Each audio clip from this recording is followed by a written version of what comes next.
1300 hours, Pakistan Standard Time. Assalamu alaikum. This is Radio Pakistan. The news read by Hassan Gilani. First, the headlines. Prime Minister kicks off construction work at the Amir Bhasha Dam mega project today. President says government strategy of smart lockdown has led to containing spread of coronavirus pandemic in the country. The Economic Coordination Committee meets in Islamabad today with advisor on finance in the chair. The United States has withdrawn its troops from 5 bases in Afghanistan. And now the news in detail.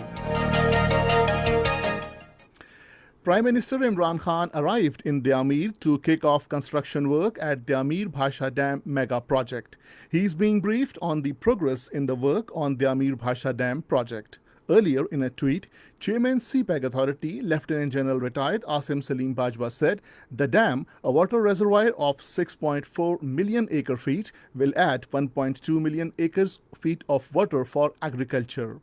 He said the mega project will generate 4,500 megawatts of cheaper and greener hydel power.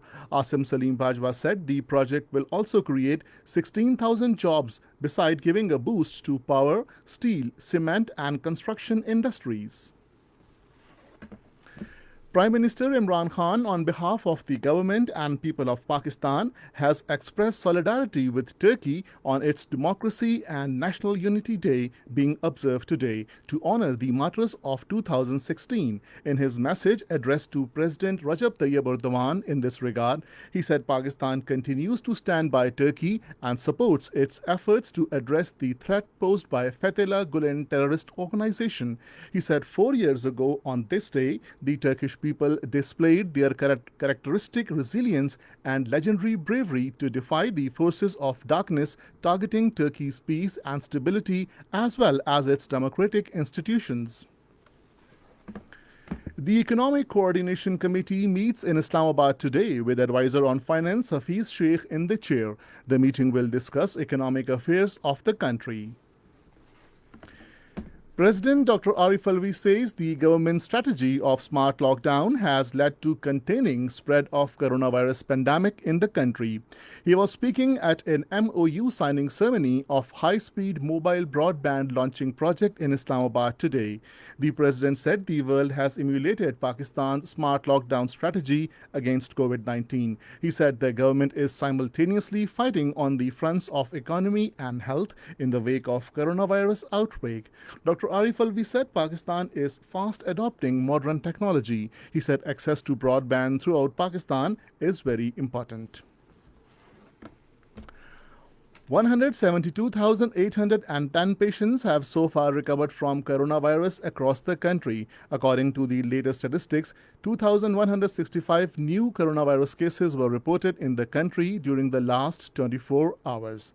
These include 107,773 in Sindh, 88,045 in Punjab, 31,001 in Khyber Pakhtunkhwa, 11,239 in Balochistan, 14,305 in Islamabad, 1,708 in Gilgit-Baltistan, 1,688 in Azad Kashmir. Meanwhile, 67 patients died of the virus during the last 24 hours, taking the death toll to 5,386. 21,749 corona tests were carried out during this period.